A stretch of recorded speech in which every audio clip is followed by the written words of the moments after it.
Salam semua para tetua, jumpa lagi bersama Mimin di channel Alurmu. Semoga para pendengar Alurmu selalu senantiasa dinaungi kebahagiaan, kesehatan, serta rezeki yang cukup. Oke, Mimin langsung lanjut ceritanya. Selamat mendengarkan dan hidupkan imajinasi para tetua. Cerita pun dimulai.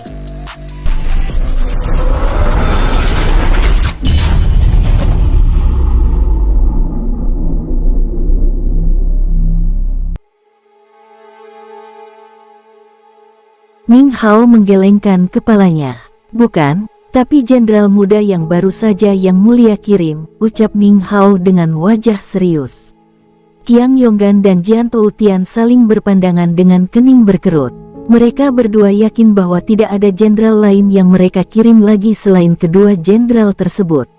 Yang Mulia Ning Hao, apakah Anda serius? Kami bahkan tidak pernah mengirim jenderal lainnya, ucap Jian Toutian dengan sangat heran. Kali ini Ning Hao dan Liong Wijin yang saling berpandangan dengan kening berkerut.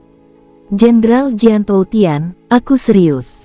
Jenderal muda itu bahkan memiliki lencana emas kilin api. Selain itu dia juga berteman dengan Jenderal Qiao Feng dan Jing Xiuhuan dengan baik. Dia mengatakan bahwa dirinya adalah orang yang menggantikan Jenderal Jin Song. Semua orang di dalam ruangan itu saling berpandangan dan menatap Ning Hao dan Liong Wijin dengan serius. Bahkan wajah Qiang Yonggan dan Jian Toutian terlihat mulai memerah karena kesal. Sungguh lancang, beraninya dia menyamar dan merusak perdamaian antar dua kekaisaran ini.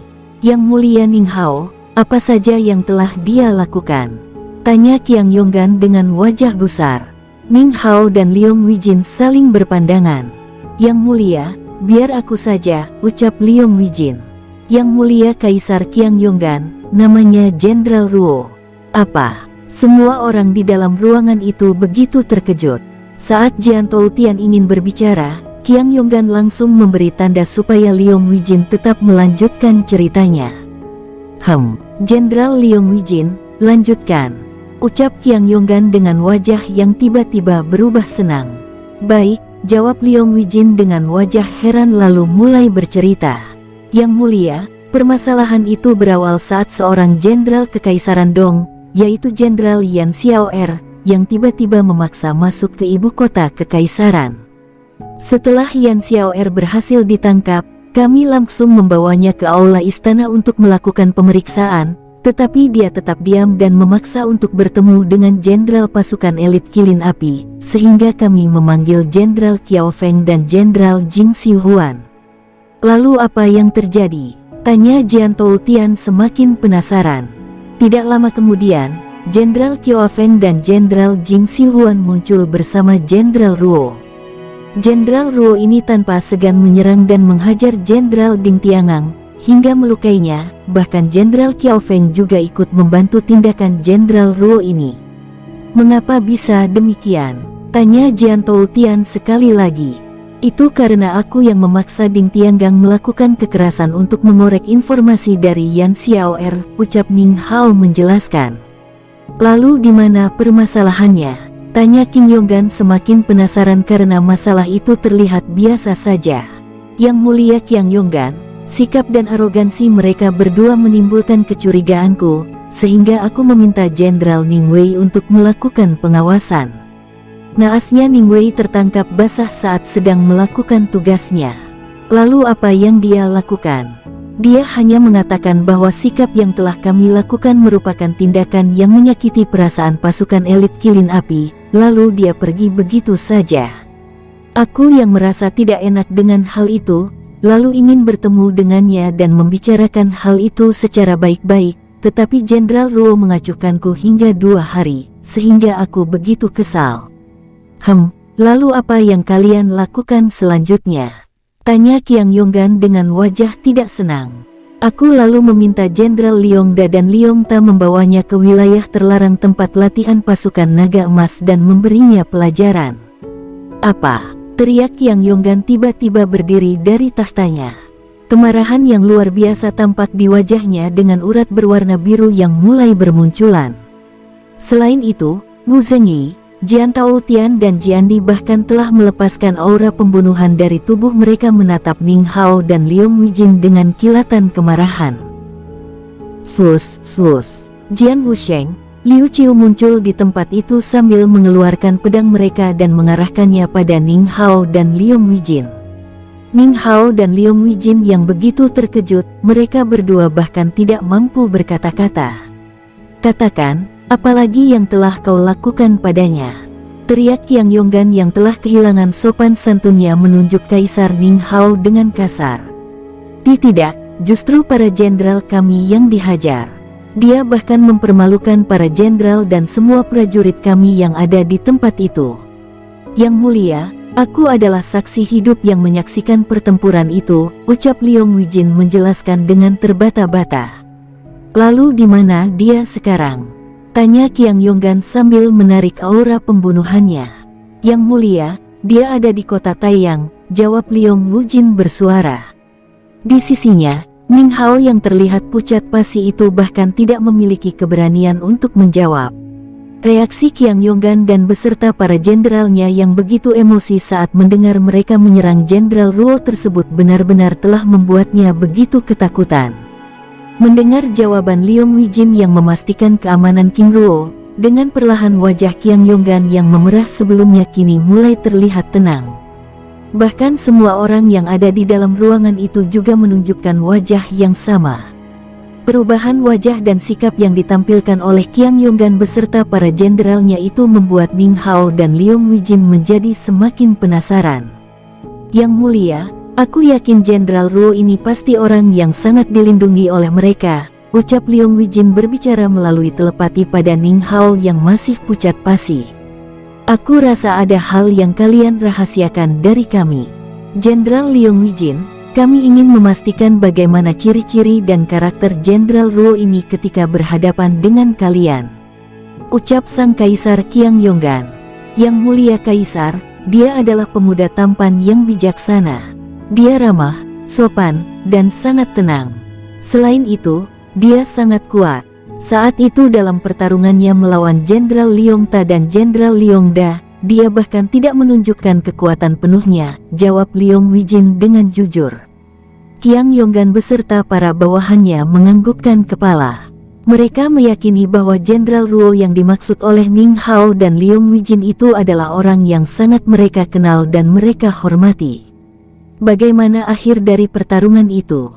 Tanya Qiang Yonggan. Semua orang yang bertarung melawannya, bahkan Jenderal Liong Ta dan Liong Da dikalahkan dengan tamparan keras di wajah mereka. Apa? Dengan tamparan? Benar yang mulia, Jenderal Ruo ini menampar semua prajurit yang menantangnya, bahkan merontokkan gigi mereka. Aku yakin, kalian telah memprovokasinya. Benar, jawab Liong Wijin jujur. Qiang Yonggan menghempaskan nafas panjangnya. Walaupun kalian telah melakukan hal itu padanya, tapi dia tidak datang kemari dan melaporkan padaku. Ning Hao dan Liong Wijin terdiam. Mereka seperti kehabisan pikiran untuk mencerna maksud kata-kata Qiang Yonggan itu. Yang mulia, sebelumnya mereka mengaku tidak pernah mengirim jenderal lain, lalu mereka begitu emosi saat mendengar kita memberi pelajaran pada Jenderal Ruo ini. Sekarang Qiang Yonggan menyatakan bahwa jenderal itu tidak datang melapor kepadanya, ucap Liong Wijin sekali lagi berbicara melalui telepati pada Ning Hao yang masih tidak ditanggapi itu. Baiklah, aku memaafkan tindakan kalian yang telah melakukan sesuatu yang menurutku di luar batas itu, ucap Qiang Yonggan dengan wajah yang sudah tidak bersahabat lagi. Terima kasih yang mulia, ucap Ning Hao. Saat mereka sedang berbincang-bincang, tiba-tiba seorang komandan pasukan memasuki ruangan. Komandan, ada apa? Tanya Wu Zengyi dengan tatapan tajam. Yang mulia Kaisar, yang mulia Raja, kita kedatangan tamu lagi. Baik, bawa dia masuk, ucap Qiang Yonggan penasaran. Baik yang mulia, ucapnya lalu meninggalkan ruangan.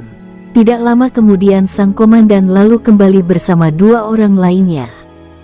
Apa? Ning Hao dan Liong Wijin terkejut, tetapi reaksi dari Qiang Yonggan beserta bawahannya terlihat biasa saja. Di hadapan semua orang, Kedua tamu baru itu juga terlihat sedikit terkejut saat melihat keberadaan Ning Hao dan Liong Wijin. Yang Mulia Kaisar Ye Dongli dan Jenderal Ye Nanyang, selamat datang di Istana Kerajaan Souzi, ucap Qiang Yonggan sambil mempersilakan kedua tamu itu duduk dengan hormat. Yang Mulia Kaisar Qiang Yonggan, terima kasih, ucap Ye Dongli sambil menangkupkan tangannya dengan hormat lalu duduk pada kursinya. Hari ini sungguh luar biasa, di mana 3 kaisar berada di tempat ini. Yang Mulia Kaisar Ye Dongli, jelaskan tujuan kedatangan Anda, ucap Qiang Yonggan dengan ramah. Ye Dongli terdiam sesaat lalu mengarahkan pandangannya pada Ning Hao dan Liong Wijin dengan tenang. Tidak perlu ada yang dirahasiakan lagi. Yang Mulia Qiang Yonggan, jujur saja aku tidak ingin melakukannya, tetapi ini adalah keinginan tuanku. Dia ingin kita berdamai dan membuat aliansi tetap, tapi tidak dengan Kekaisaran Luan, ucapnya sambil menatap Ning Hao dan Liong Wijin dengan tajam. Baik, kami menerima usulan Anda, karena tuanku juga menginginkan perdamaian itu, jawab Qiang Yonggan tegas. Terima kasih Yang Mulia. Mulai saat ini, Kekaisaran Dong dan Kekaisaran Hangwo akan berteman dan menjadi aliansi tetap, ucap Ye Dongli sambil mengeluarkan segel kekaisaran. Baik, jawab Qiang Yonggan yang juga mengeluarkan segel kekaisarannya. Dengan sigap, Wu Zengyi lalu membuat surat perjanjian itu dan meminta kedua kaisar itu memeteraikannya dengan segel yang mereka miliki. Di dalam ruangan itu, Ning Hao dan Liong Wijin hampir tidak mempercayai apa yang mereka lihat saat itu. Rangkaian peristiwa yang terjadi di hadapan mereka berdua tidak ubahnya seperti mimpi, di mana 2 kekaisaran yang berseteru dan terlibat perang tersebut tiba-tiba membuat perjanjian damai dan membentuk aliansi tetap. Bahkan mereka berdua tanpa basa-basi yang berpanjang lebar, menyetujui perjanjian damai itu. Yang Mulia, aku sangat penasaran, karena perjanjian itu berdasarkan keinginan tuan mereka, lalu siapa Tuan Qiang Yonggan dan Tuan Ye Dongli? Tanya Liong Wijin pada Ning Hao melalui telepati. Aku juga sangat penasaran. Sejak kapan seorang kaisar seperti Ye Dongli yang sangat arogan dan tinggi hati ini tiba-tiba mau merendahkan diri dan mengajukan perjanjian damai dengan Kekaisaran Hangwo yang telah mengalahkannya? Baik, secara resmi 2 kekaisaran telah membentuk aliansi tetap, maka tidak ada lagi permusuhan di antara kita. Yang Mulia Qiang Yonggan, aku secara pribadi serta seluruh Kekaisaran Dong meminta maaf atas kesalahan yang telah kami lakukan sebelumnya. Yang Mulia Kaisar Ye Dongli, kami juga minta maaf atas tindakan kami yang telah melakukan pembantaian tanpa belas kasihan itu. Aku harap di masa depan kita dapat saling menolong dan membantu, serta menjaga perdamaian antar 2 kekaisaran ini, ucap Qiang Yonggan sambil menatap Ye Dongli dengan lekat. Yang Mulia Qiang Yonggan dapat memegang janjiku, ucap Ye Dongli sambil bertukar bendera kekaisaran. Tidak lama kemudian, para pelayan terus berdatangan membawakan makanan dan minuman. Yang Mulia Ye Dongli, silakan dinikmati, ucap Qiang Yonggan dengan hormat. Yang Mulia Qiang Yonggan, maaf aku tidak bisa berlama-lama, karena aku harus segera kembali, ucap Ye Dongli dengan ramah. Mengapa begitu terburu-buru? Lalu bagaimana dengan Kekaisaran Luan? Apakah Yang Mulia juga tidak ingin membuat aliansi dengan mereka? Tanya Qiang Yonggan sambil menatap Ning Hao. Ye Dongli menatap Kaisar Ning Hao dengan tajam. Maaf, tuanku tidak pernah menyinggung keberadaan mereka, dan sepertinya dia tidak menyukai Kekaisaran Luan, ucapnya dengan dingin. Ning Hao yang juga berharap akan perjanjian damai itu hanya bisa menelan ludahnya. Kata-kata yang dilontarkan oleh Ye Dongli langsung membakar dadanya. Itu tidak masalah, jawab Ning Hao sambil berusaha menunjukkan senyumnya yang aneh. Kami tahu bahwa Kekaisaran Luan memiliki hubungan dengan Kekaisaran Hangwo, tapi bukan berarti aku juga ingin berdamai dengan kalian, ucapnya tegas, sehingga membuat Ning Hao semakin tersinggung. Tidak aku sangka, ternyata Yang Mulia Ye Dongli yang begitu kuat ternyata memiliki tuan lainnya, aku kira, ucapnya dengan senyum menghina. Saat Ye Nan yang akan berbicara, Ye Dongli memberi tanda. Ning Hao, itu bukan urusanmu, dan jangan memprovokasi dengan cara yang demikian. Apakah Anda juga ingin menghina kekaisaran Hangwo? Ucapnya dengan tatapan dingin. Ning Hao terdiam menyadari kata-katanya yang baru saja dia lontarkan. Aku tidak bermaksud demikian. Pulang saja, persiapkan pasukanmu. Aku Ye Dongli akan menghancurkan kekaisaranmu yang lemah itu. Ucapnya dengan tatapan serius. Yang mulia, jangan mengambil hati. Aku benar-benar tidak bermaksud demikian, ucap Ning Hao membela diri. Yang mulia Qiang Yonggan, aku yang tidak bijak ini memaknai kata-kata yang dilontarkan oleh kaisar lemah ini sebagai hinaan. Apa pendapat Anda? Tanya Ye Dongli yang mulai terlihat kepanasan. Aku rasa juga demikian, tapi aku masih menghormati mereka. Yang mulia Ye Dongli, tuanku saat ini tidak menginginkan adanya peperangan di wilayah timur, jadi aku menyampingkan hal itu. Saudara Qiang Yonggan benar, tuanku juga tidak menginginkan terjadinya peperangan di wilayah timur, ucapnya sambil mengubah panggilannya pada Qiang Yonggan. Ning Hao dan Liong Wijin terdiam.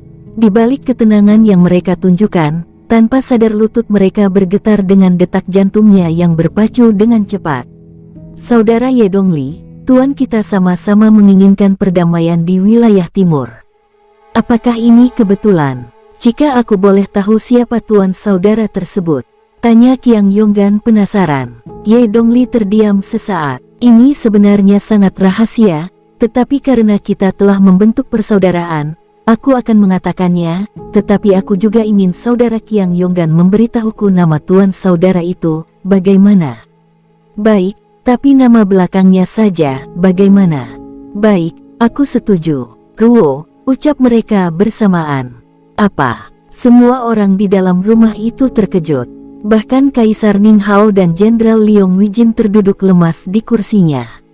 Mereka berdua akhirnya menyadari reaksi berlebihan yang ditunjukkan oleh Qiang Yonggan serta para jenderalnya saat mereka mendengar dirinya memberikan pelajaran pada Jenderal Ruo.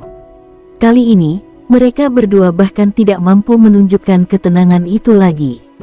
Di hadapannya, tampak Qiang Yonggan dan Ye Dongli begitu senang. Mereka tidak menyangka bahwa tuan mereka adalah orang yang sama. Walaupun demikian Ye Dongli masih ingin memastikan orang yang dimaksud. Saudara Qiang Yonggan, apakah yang Anda maksud itu adalah Tuan King Ruo?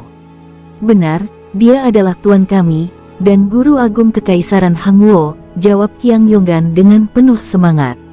Tiba-tiba kedua kaisar itu tertawa terbahak-bahak. Ye Dongli yang dingin dan pemarah itu ternyata dapat tertawa dengan lepas. Saudara, ternyata tuan kita adalah orang yang sama, ucap Ye Dongli dengan gembira. Di hadapan mereka, Ning Hao dan Liong Wijin merasa dada mereka begitu sesak, terutama Ning Hao yang berusaha menyelidiki keberadaan guru agung kekaisaran Hangwo tersebut. Yang membuatnya semakin kecewa adalah ternyata orang yang ingin dia selidiki ada di kotanya.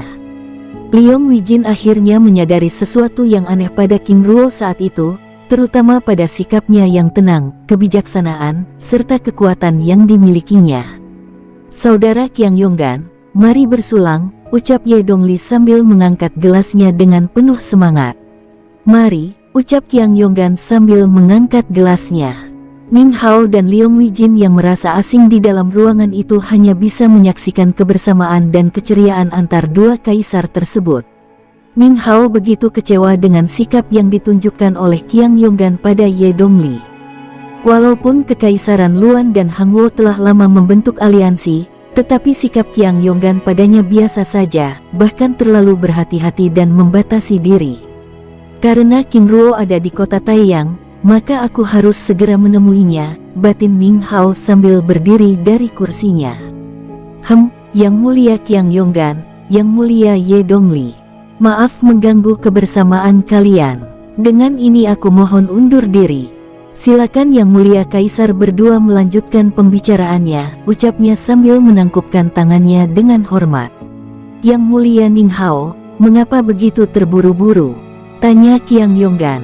Yang Mulia Kaisar, ada urusan yang harus aku selesaikan. Oh baiklah, terima kasih atas kunjungan Anda, ucap Qiang Yonggan melepaskan kepergian Ning Hao. Jiandi, Baik Yang Mulia Kaisar, ucapnya sambil berdiri. Mari Yang Mulia, ucap Jiandi dengan hormat mengantarkan kepergian Ning Hao dan Liong Wijin keluar dari dalam istana. Dari luar istana kerajaan, Ning Hao dan Liong Wijin masih dapat mendengar sayup-sayup gelak tawa kedua kaisar itu sehingga mereka benar-benar meninggalkan tempat itu. Di dalam aula istana kerajaan, Ye Dongli dan Qiang Yonggan terlihat begitu bahagia. Yang Mulia Ye Dongli, jangan bilang dirimu telah dihajar oleh Guru Agung, ucap Jian Toutian. Haha, Jenderal Besar sepertinya juga mengalami hal yang sama, jawab Ye Dongli tertawa lepas. Saudara Qiang Yonggan, apakah kalian sudah tahu latar belakang tuan kita? Semua orang yang ada di dalam ruangan itu menganggukkan kepala. Baguslah, Saudara Ye Dongli, apakah itu berarti saat ini tuan kita ada di Kekaisaran Dong? Benar, saat ini dia ada di tempatku.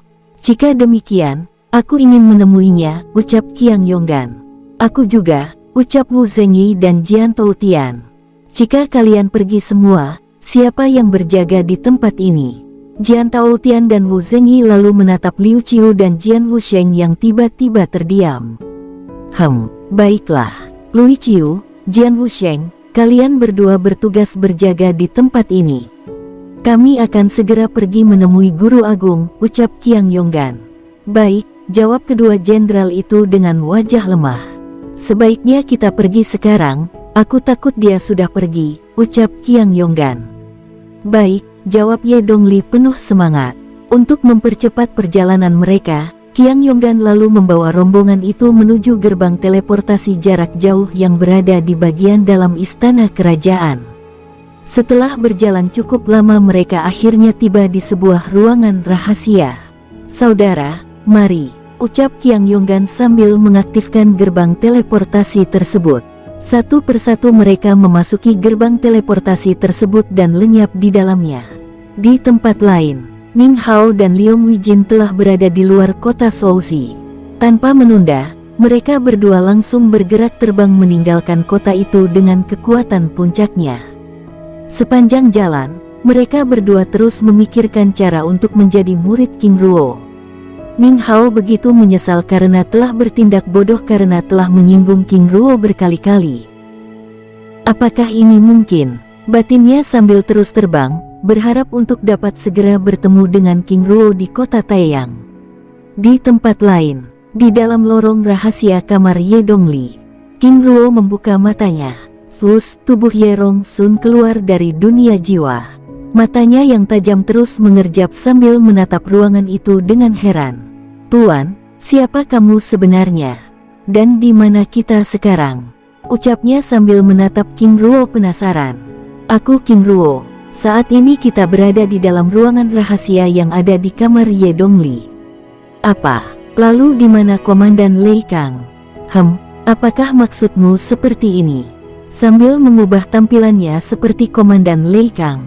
Apa? Ucapnya sambil mundur beberapa langkah, menatap King Ruo dengan tajam. Itu berarti Anda telah menyamar. Benar, tetapi tenanglah, aku tidak akan membunuhmu. Bagaimana aku bisa yakin? Pertama, kamu bukanlah musuhku. Kedua, jika aku mau, aku sudah melakukannya, ucapnya sambil tersenyum santai. Lalu apa tujuan Anda saat ini? Jenderal, aku ingin meninggalkan tempat ini, dan aku ingin Anda melaporkan kepergianku pada Kaisar Ye Dongli. Aku, ucapnya sambil menunjuk dirinya. Ya, siapa lagi? Katakan padanya bahwa aku akan melanjutkan perjalananku. Ye Rong Sun terdiam sesaat lalu menatap King Ruo dengan tajam. Tuan, siapa Anda sebenarnya? King Ruo menggelengkan kepala sambil menatap sang jenderal. Itu rahasia, jawab King Ruo tersenyum kecil sambil melangkahkan kakinya dengan santai. Ye Rong Sun yang telah mengetahui kekuatan King Ruo hanya bisa menatapnya pergi dengan diam. King Ruo melangkahkan kakinya keluar dari dalam ruangan rahasia menuju kamar Ye Dongli dengan tenang. Saat akan tiba di dalam kamar, tiba-tiba dirinya merasakan beberapa aura mendekati pintu. Pintu kamar terbuka. Guru Agung, ucap Jian Toutian dan yang lainnya memasuki kamar, menghampiri King Ruo. King Ruo terdiam di tempatnya sambil menatap rombongan itu dengan lekat. Guru Agung, ucap Qiang Yonggan serta semua orang sambil berlutut. King Ruo hanya bisa menggelengkan kepala dan meminta mereka untuk berdiri. Tuan, mari kita ke istana, ucap Ye Dongli penuh semangat. King Ruo menggelengkan kepalanya. Aku masih memiliki banyak urusan yang harus segera diselesaikan, ucap King Ruo. Tiba-tiba wajah semua orang di tempat itu begitu murung. Ye Rongsun yang menyadari kehadiran kelompok lain di dalam kamar segera keluar dari dalam ruangan rahasia dan menghampiri mereka.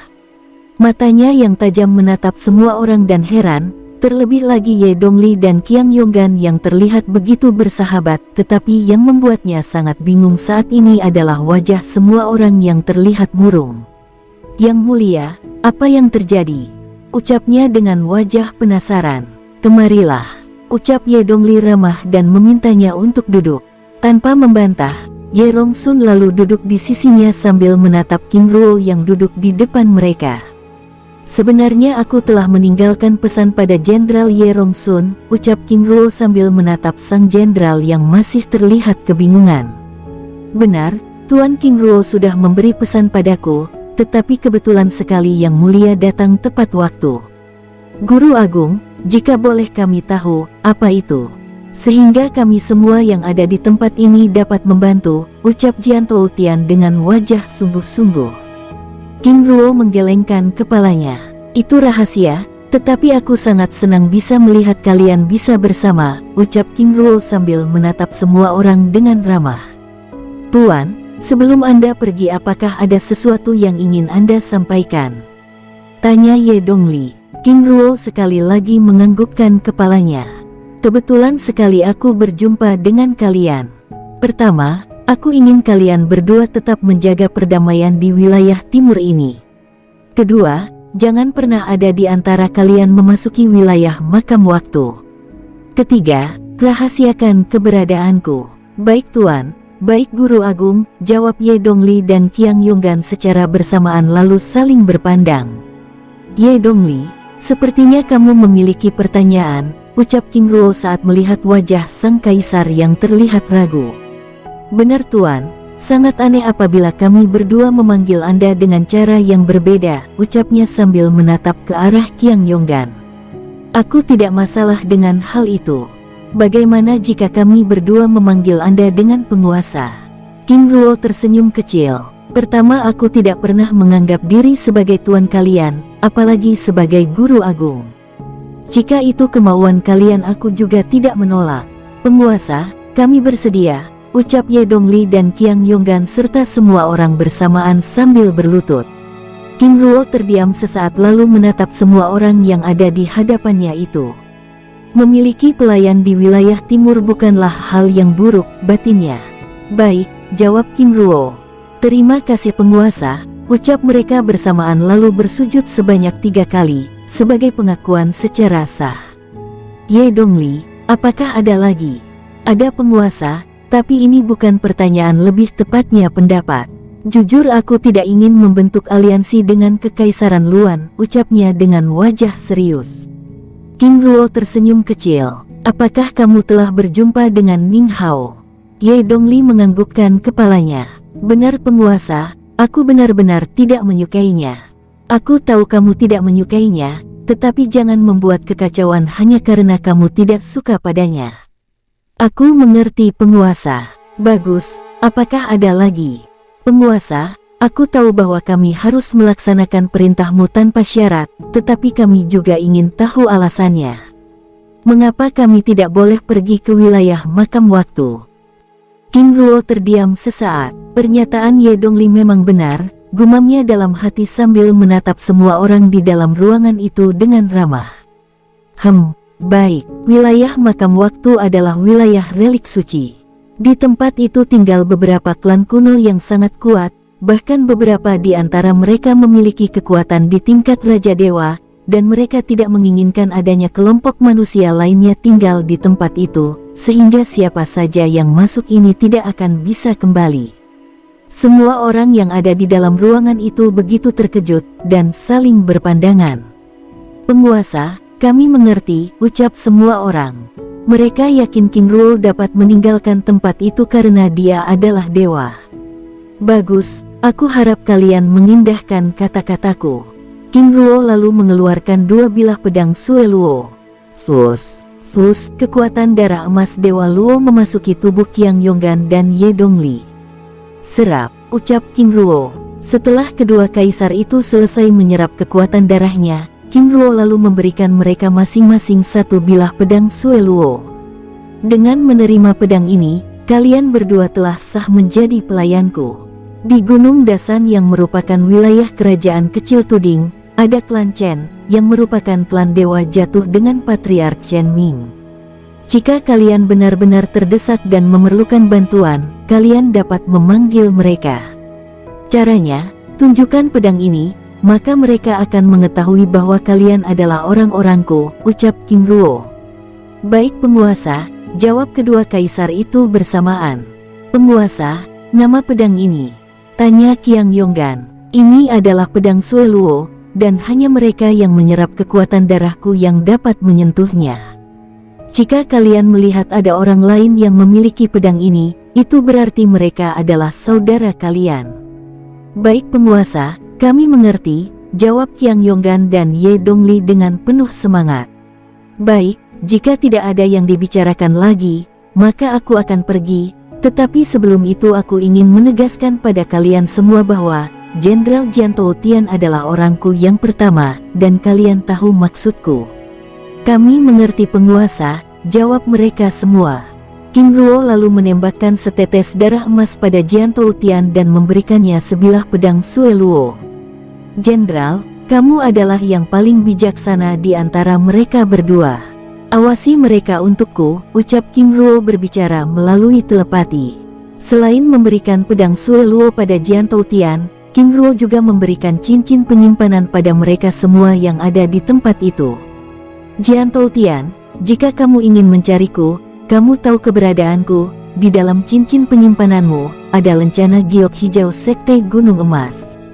King Ruo sekali lagi berbicara melalui telepati padanya.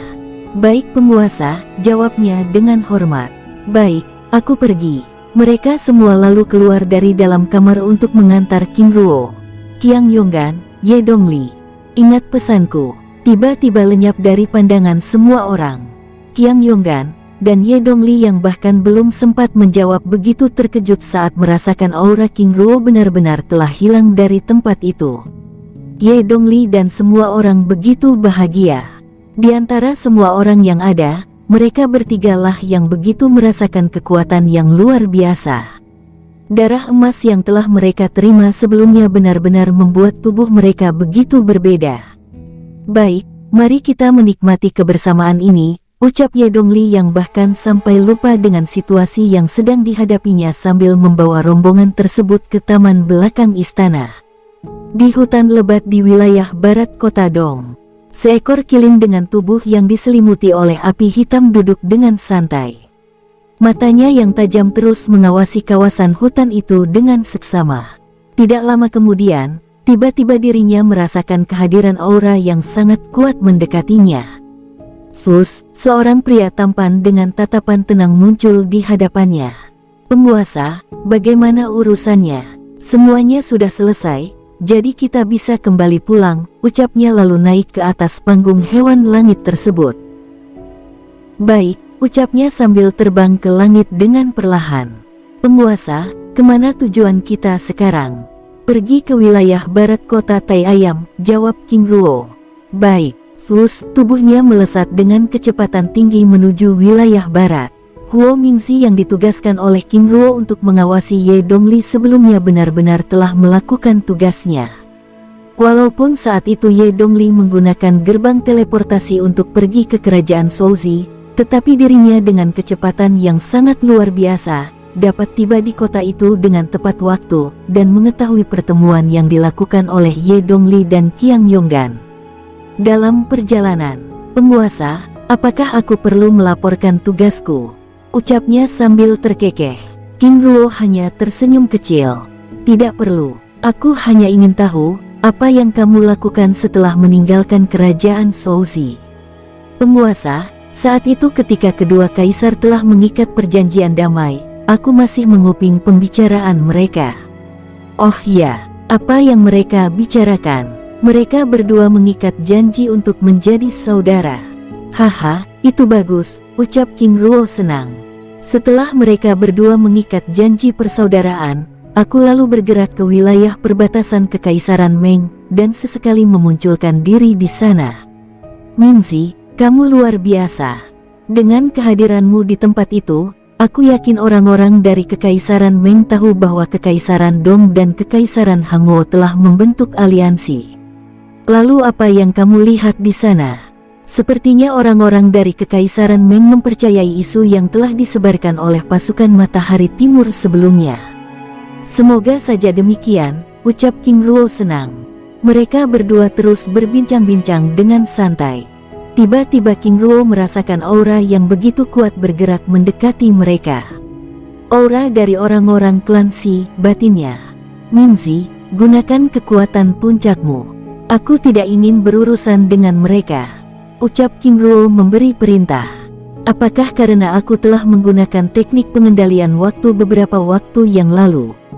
Batinnya. Saat itu dirinya hanya menggunakan kekuatan pengendalian waktu dalam waktu yang sangat singkat, mulai saat menangkap Komandan Lei Kang, menangkap Jenderal Ye Rongsun, dan mengalahkan naga merah milik Ye Dongli. Tapi bukankah masa perburuan itu telah selesai? Batinnya penasaran. Sus. Huo Mingzi bergerak menggunakan kekuatan puncaknya.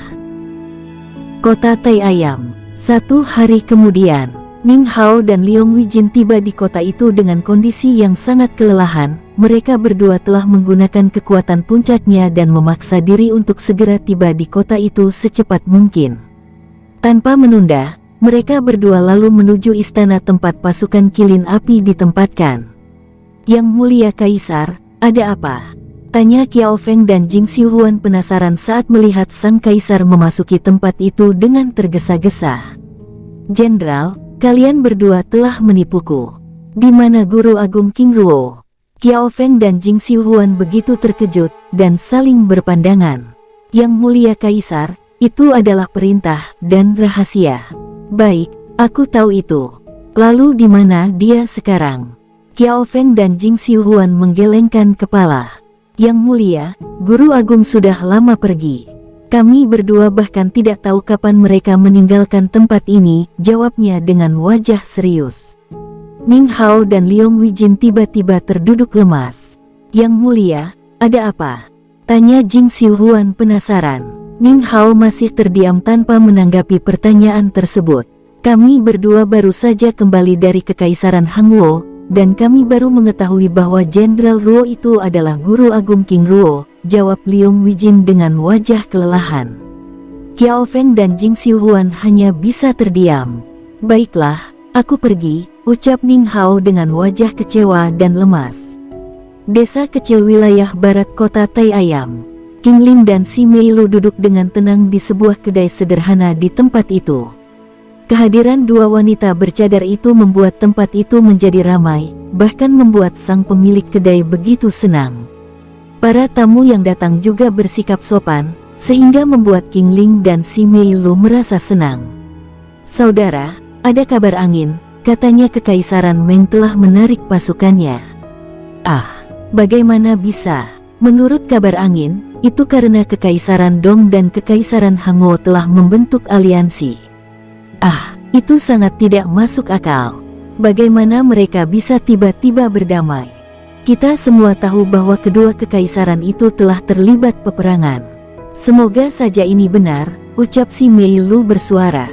Nona benar, semoga ini bukan kabar angin, seorang pemuda menimpal. Ini adalah berita baik, sehingga kita tidak bisa pulang, ucap King Ling berbicara pada Si Mei Lu melalui telepati. Benar, jawab Si Mei Lu senang. Nona, apa boleh aku bergabung, ucap pemuda yang menimpali sebelumnya. Belum sempat King Ling dan Si Mei Lu menjawab, tiba-tiba seseorang menjawab dari luar kedai. Tidak boleh, ucap suara itu tegas, sehingga mengejutkan semua orang yang ada di dalam kedai. Dua sosok dengan tubuh yang tegap dan kekar memasuki kedai lalu meminta pemuda itu mencari meja lain. "Jangan ganggu nyonya kami," ucapnya tegas. "Kamu," sang pemuda merasa kesal. "Jangan membuatku marah." Dengan tatapan tajam, sang pemuda hanya bisa menahan diri lalu kembali pada mejanya. "Penguasa putri, Putri Yuyu," ucap kedua sosok itu sambil berlutut dengan hormat. "Husan, Jin Han. Senang melihat kalian berdua. Lalu di mana yang lainnya?" tanya King Ling sambil memintanya duduk. "Penguasa, Tuhai dan Xie Wu juga sedang menuju kemari." "Lalu apa kalian bertemu adikku?" tanya si Mei Lu. "Putri, kami berdua dari Kekaisaran Hangwo, dan kami tidak bertemu dengan penguasa." "Apakah penguasa?" "Tenanglah, dia juga sedang kemari," ucap King Ling menenangkan. Husan dan Jin Han yang baru datang itu tidak tahu bahwa tuan mereka berada di Kekaisaran Dong. Saat mereka berbincang-bincang tiba-tiba Tuhai dan Xie Wu muncul di tempat itu.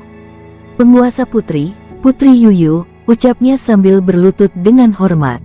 Sang pemuda dan para pemuda lainnya yang ingin mendekati King Ling dan si Mei Lu kini hanya bisa menahan diri. Bahkan semua orang yang ada di dalam kedai itu dapat mendengar bagaimana Husan dan yang lainnya berbicara dan memanggil wanita bercadar tersebut. "Saudara Husan, kabari penguasa muda bahwa kita menunggu di tempat ini," ucap Xie Wu sambil duduk menyesap minumannya. "Baik," jawab Husan sambil mengirim pesan giok jiwa pada King Ruo. "Aku sangat senang saat melihat pasukan Kekaisaran Meng mengundurkan diri dari wilayah perbatasan Kekaisaran Dong," ucap Tuhai tiba-tiba. "Saudara, apakah itu benar?" tanya seorang pria paruh baya menimpali. "Benar, kami berdua baru saja kembali dari wilayah utara." "Apakah itu berarti Kekaisaran Dong telah berdamai dengan Kekaisaran Hangwo?" "Tuan, jika itu aku tidak tahu. Yang pasti, pasukan Kekaisaran Meng telah mengundurkan diri dari wilayah perbatasan." "Haha, semoga benar, karena aku tidak menyukai perang ini," ucap tamu lain di kedai itu berbicara. "Anda benar tuan, bukankah damai itu lebih indah, di mana kita bisa menikmati arak ini dengan santai?" jawab Xie Wu bersuara sambil tertawa keras. "Anda benar," ucap tamu itu sambil menyesap araknya dengan tenang. Husan dan rombongannya yang sedang menikmati minumannya di kedai itu tiba-tiba dikejutkan oleh kata-kata King Ling. "Husan, mari pulang," ucap King Ling dengan wajah gembira. "Penguasa putri, maksudnya, aku telah mendapat pesan giok jiwa bahwa tuan sudah menunggu di Bukit Hijau yang tidak jauh dari tempat ini." "Baik penguasa putri," jawabnya senang. Sebelum pergi, Husan membayar semua makanan dan minuman semua orang yang ada di tempat itu. "Saudara, terima kasih," ucap para tamu yang lain senang. "Sama-sama," jawab Husan ramah. "Penguasa putri, Putri Yuyu, mari kita pergi," ucap Husan sambil memimpin jalan. Semua orang yang ada di dalam kedai itu menatap kepergian King Ling dan kelompoknya dengan penasaran. Dari mana mereka ini berasal?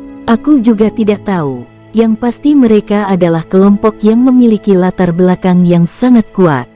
Benar, walaupun mereka dapat menyembunyikan tingkat kultivasinya, tetapi aku dapat merasakan bahwa para pelayannya adalah para kultivator Dewa Langit tingkat puncak. Sang pemuda yang mendengar penjelasan dari pria parubaya yang ada di dalam kedai itu hanya bisa mengelus dadanya.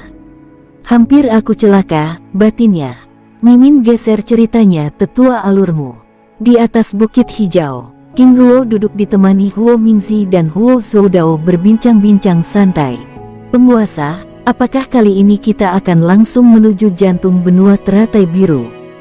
King Ruo terdiam sesaat. "Sebenarnya ada satu tempat yang ingin aku datangi di wilayah timur ini, tetapi masalahku di jantung benua teratai biru masih belum selesai." "Penguasa, tempat apa itu?" "Dunia Asura, apakah kalian pernah mendengarnya?" Tiba-tiba tubuh kedua kilin api itu bergidik. "Penguasa, jangan bercanda, kami berdua saja tidak ingin memasuki tempat itu," ucap Mingzi serius. "Benar, tapi itu lain kali," ucapnya sambil tersenyum kecil. "Apakah kalian tidak ingin mencobanya?" Penguasa, dunia Asura itu bukan tempat makanan. Penguasa, siapa kelompok yang kita hindari sebelumnya? Tanya Mingzi mengalihkan pembicaraan. Mereka adalah orang-orang dari klan Si, penguasa wilayah makam waktu, jawab King Ruo menjawab seadanya karena Mingzi mengalihkan pembicaraan. Mengapa kita tidak melawannya? Karena janjiku pada kakak Yuyu, selain itu, aku tidak yakin bisa melawannya. Apakah mereka kuat? Tanya Huo Zoudao. Aku telah berkali-kali terkena kekuatan racun mereka, apakah kalian tidak ingat? Mereka juga memiliki kekuatan di atas tingkat Dewa Surga. Selain itu, mereka memiliki teknik pengendalian waktu, ucap King Ruo. Penguasa, dunia Asura lebih mengerikan lagi, untung penghuninya tidak bisa keluar dari dunianya itu. Jika tidak, tempat ini pasti menjadi abu, ucap Zoudao. Saat mereka sedang berbincang-bincang, tiba-tiba King Ling dan rombongannya tiba. Penguasa, maaf membuat Anda menunggu, ucap Husan dan yang lainnya sambil berlutut dengan hormat. Husan, aku juga baru tiba. Baiklah, kalian kembali ke dalam dunia jiwa. Baik penguasa, ucap mereka lalu memasuki dimensi dunia jiwa. Setelah Husan dan rombongannya memasuki dunia jiwa, King Ruo dan King Ling menaiki punggung Huo Zoudao, sedangkan si Mei Lu menaiki punggung Huo Mingzi. Zoudao, Mingzi, mari kita berangkat. Baik penguasa. Sus, dua kilatan api berwarna ungu dan hitam melesat ke langit dengan kecepatan tinggi. Kilatan cahaya terus bergerak membelah langit wilayah timur tanpa henti, hingga kedua cahaya itu memasuki wilayah kabut biru, daerah mistis yang membatasi setiap wilayah yang ada di benua teratai biru. Zoudao, Mingzi, kita telah tiba di wilayah kabut biru. Kalian berdua kembalilah ke dalam dunia jiwa dan beristirahat. Tapi penguasa, kami masih kuat, jawab Huo Mingzi.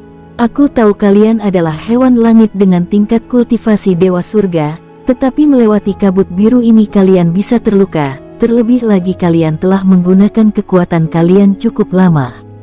Kembalilah. Baik penguasa, jawab kedua kilin api itu tanpa membantah. Setelah kedua kilin api itu masuk ke dalam dunia jiwa, King Ruo lalu memanggil Si Yi dan membawa rombongannya menaiki punggung ular putih bersayap itu. Kakak Yuyu, kita akan memasuki wilayah kabut biru, ucap King Ling senang. Baik, jawab si Mei Lu sambil menganggukkan kepalanya dengan tersenyum lembut. Si Yi, mari kita pergi. Baik penguasa. Perisai transparan muncul dan melindungi King Ruo dan rombongan yang ada di atas panggungnya. King Ling terlihat begitu senang dan penuh semangat. Kakak Yuyu, 1 bulan lagi kita akan tiba di wilayah jantung benua teratai biru. Adik Ling, aku begitu penasaran. Kakak tempatnya mungkin tidak begitu menarik seperti wilayah timur, tapi aku yakin kakak akan menyukainya, terlebih lagi kakak pasti aman. Ling benar. Walaupun tingkat kultivasi kakak ditekan hingga ke tingkat pendekar dewa tingkat surga, kakak benar-benar tidak memiliki lawan yang sepadan di wilayah jantung benua. Selain itu aku yakin orang-orang dari klan Si juga tidak akan pernah mengetahui keberadaan kakak. Benar, lagi pula, masa perburuan juga telah selesai, jawab si Mei Lu menganggukkan kepalanya. King Ruo sebenarnya ingin mengatakan bahwa dirinya masih dikejar oleh orang-orang dari klan Si di wilayah Kekaisaran Dong, tetapi dia tiba-tiba mengurungkan niatnya. Sambil berbincang-bincang dengan santai, Si Yi terus memasuki wilayah kabut biru. Setelah cukup lama, King Ruo meminta mereka berdua untuk beristirahat. Kakak Yuyu, Ling kalian berdua beristirahatlah. 2 bulan ini aku yakin kalian tidak bisa beristirahat dengan nyaman, karena kecepatan Mingzi dan Zoudao yang begitu cepat. Tapi adik, apakah tidak berbahaya? Kakak tenanglah, Si Yi sudah terbiasa melewati tempat ini. Selain itu, aku juga akan terjaga. Baik, jawab si Mei Lu ragu. King Ruo lalu keluar dari perisai perlindungan dan duduk di bagian kepala Si Yi. Adik Ling, itu, kakak Yuyu, tenanglah, kabut racun ini tidak berpengaruh pada kakak Ruo. Bagaimana bisa? Kakak, tubuh kakak Ruo memiliki kekuatan khusus yang dapat menyerap dan mengolah racun biru menjadi kekuatannya. Sungguh luar biasa, ucap si Mei Lu takjub. Memasuki wilayah kabut biru, Si Yi terus bergerak dengan tenang, sambil berbincang-bincang santai dengan King Ruo melalui telepati. Penguasa, aku merasakan kekuatan racun yang ada di dalam kabut ini semakin kuat, padahal kita masih berada di bagian luar. Benar, aku juga merasakannya. Mungkin ini karena kita sudah lama tidak melewatinya, jawab King Ruo sekenanya. Mungkin, penguasa, setelah keluar dari wilayah kabut biru ini, kemana tujuan kita selanjutnya? King Ruo terdiam sesaat. Mungkin aku akan mengunjungi dunia hewan, setelah itu pergi ke sekte. Baik, jawab Si Yi.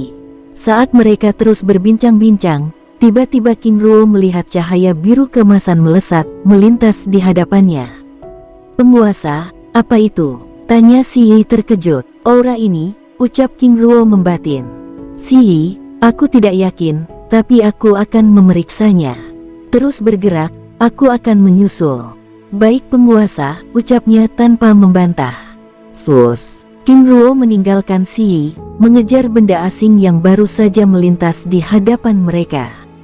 Di atas punggung Si Yi, King Ling dan Si Mei Lu terus beristirahat, tanpa menyadari keberadaan benda asing yang melintas tersebut, bahkan keberadaan King Ruo yang meninggalkan mereka. Di tempat lain, King Ruo terus melesat, bergerak dengan kecepatan puncaknya. Mengapa benda ini bisa ada di kawasan bebas kabut biru? Ucapnya membatin sambil mengejar cahaya biru keemasan tersebut. Sus, dua aura dengan kecepatan tinggi bergerak mendekatinya.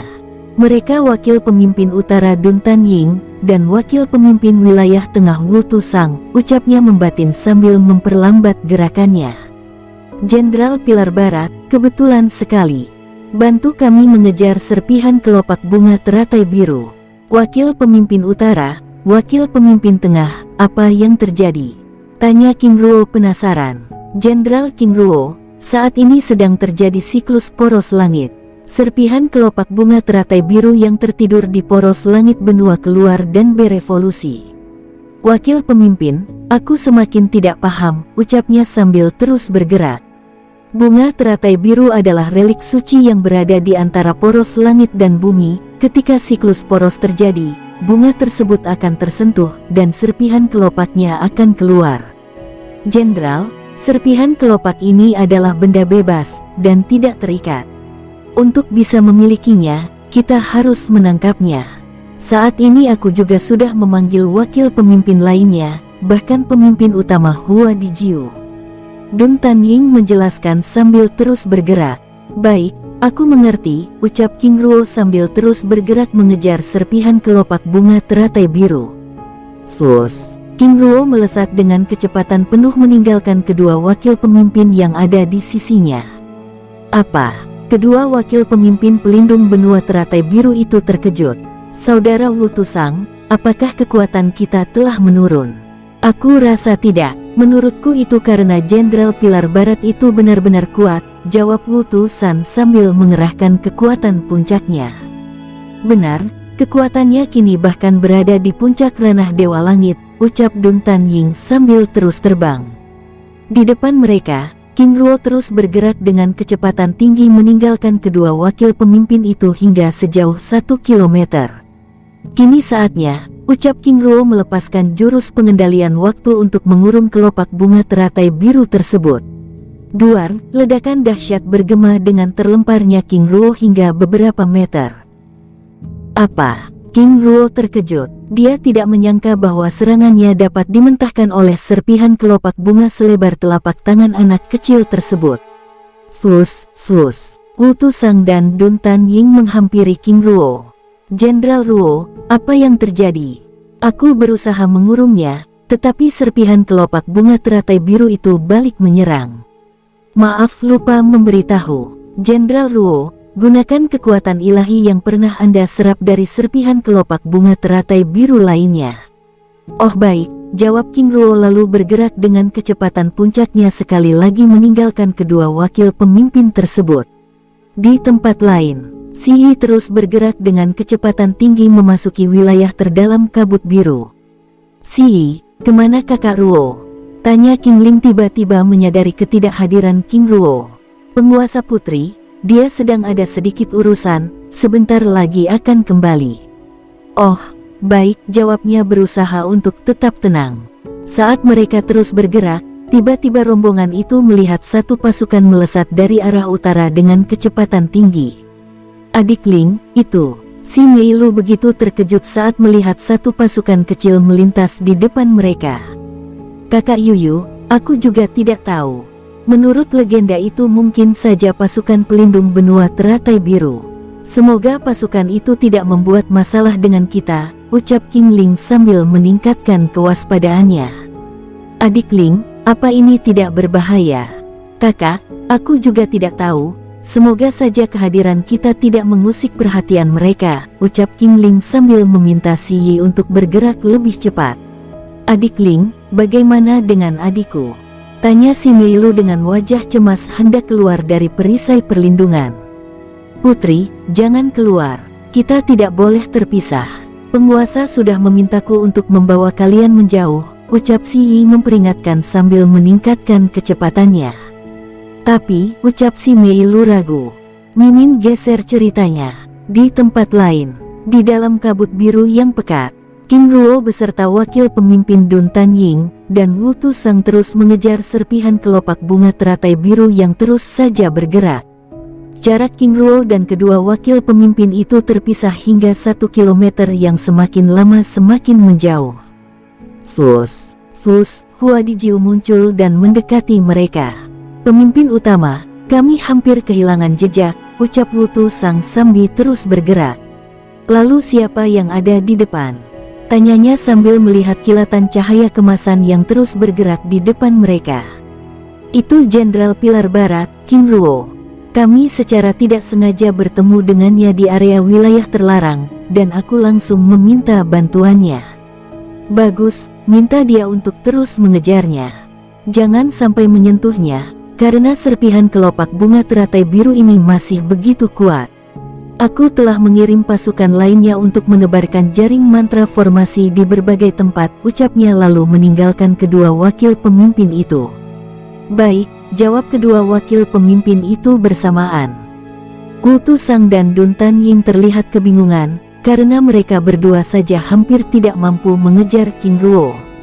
Saat mereka berdua terus bergerak, tiba-tiba di depan mereka terdengar suara ledakan dahsyat serta lengkingan siulan Phoenix yang memekakkan telinga. Duar, ledakan dahsyat sekali lagi bergema. Wakil pemimpin, cepat panggil yang lainnya. Aku telah mengurungnya, teriak King Ruo sambil menahan jaring kubah langit yang telah mengurung serpihan kelopak bunga teratai biru itu, sambil mengirimkan kekuatan ilahi kelopak bunga teratai biru yang pernah dia serap sebelumnya.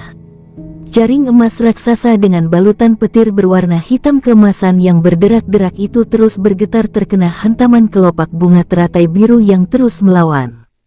Baru beberapa menit saja, King Ruo yang telah menggunakan seluruh kekuatan mengurung serpihan kelopak bunga itu kini mulai kelelahan. Di sisi yang lain, sambil memanggil Hua Dijiu dan yang lainnya, wakil pemimpin Wu Tu Sang dan Dun Tanying juga ikut melepaskan kekuatan penyegelan pada kelopak bunga teratai biru tersebut. Hais, di mana yang lain? Mengapa begitu lama sekali? Dun Tanying menggerutu. Wakil pemimpin, aku hampir sudah tidak tahan, ucap King Ruo yang terlihat begitu kelelahan. Serangan yang terus dilancarkan oleh kelopak bunga teratai biru itu benar-benar menguras kekuatannya. Tahan! Teriak Hua Dijiu dari jauh muncul bersama puluhan prajurit lainnya yang langsung mengirimkan kekuatan penyegelan. Cahaya kebiruan yang merupakan kekuatan ilahi dari serpihan kelopak bunga yang pernah mereka serap sebelumnya, terus bermunculan dari telapak tangan mereka, menyelimuti serpihan kelopak bunga teratai biru itu. Jaring emas raksasa yang mengurungnya lenyap. Beristirahatlah. Serahkan pada kami, ucap Hua Dijiu sambil terus menembakkan cahaya kebiruan dari telapak tangannya. Apa yang kamu lakukan? Ucap sebuah suara marah bergerak mendekati mereka. Kakek, ucap King Ruo sambil memulihkan kekuatannya. Wakil pemimpin Ling Zong, aku sudah mengingatkannya agar tidak bertindak sembarangan dan menunggu kita. Wu Tu Sang menjelaskan. Ling Zong hanya bisa menggelengkan kepala sambil menatap King Ruo yang terlihat begitu kelelahan. Tingkat Dewa Surga, bahkan Raja Dewa akan terbunuh jika menyentuh benda ini, ucap Ling Zong yang terlihat kesal, dengan hati yang sangat khawatir dan senang. Wakil pemimpin, untung dia telah menyerap kekuatan ilahi dari serpihan kelopak bunga teratai biru lainnya, ucap Wu Tu Sang menenangkan. Jika aku tidak memaksa diri untuk menahannya, aku yakin kita akan kehilangan jejaknya, ucap King Ruo membela diri. Pulihkan dirimu, ucap Ling Zong sambil membantu wakil pemimpin lainnya menyegel serpihan kelopak bunga teratai biru tersebut. Satu persatu para wakil komandan serta para jenderal pasukan pelindung benua teratai biru bermunculan. Mereka yang baru tiba itu langsung mengirimkan kekuatan penyegelan. Setelah cukup lama, kelopak bunga teratai biru tersebut mulai dapat ditenangkan. Ling Zong yang melihat hal itu lalu menghentikan tindakannya dan menghampiri King Ruo. Tangan tuanya yang terlihat kekar dan lebar itu lalu menyentuh punggung King Ruo.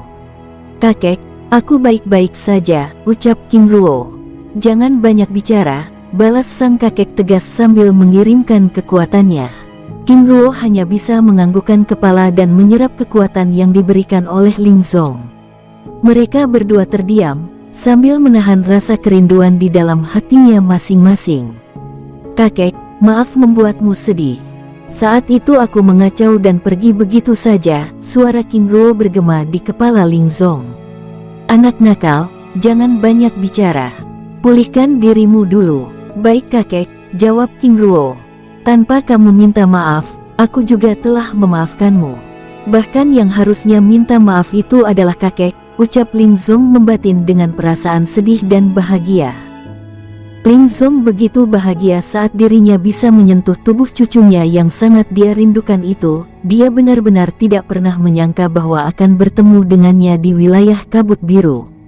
Saat itu setelah kekacauan yang dilakukan oleh King Ruo di klan Ling, ketiga pelayan setianya, Ling Nahudo, Nahudi, dan Nahuda bahkan telah mencarinya ke berbagai tempat namun tidak menemukan keberadaannya. Ruo syukurlah kamu baik-baik saja. Bahkan kini semakin kuat, batin sang kakek senang. Mungkin saudara Yan Xiao sedang ada urusan, ucap King Ruo sambil memeriksa semua orang yang ada di tempat itu sambil memulihkan dirinya. Setelah cukup lama, akhirnya King Ruo selesai memulihkan kekuatannya, bahkan lalu ikut membantu yang lain menyegel serpihan kelopak bunga teratai biru tersebut. Jenderal King Ruo, terima kasih telah membantu kami menahan serpihan relik suci ini. Tanpa bantuanmu mungkin kami akan memerlukan waktu beberapa bulan untuk menangkapnya, ucap Hua Dijiu sambil mengirimkan kekuatan penyegelan. Pemimpin utama, ini adalah tugas dan kewajibanku.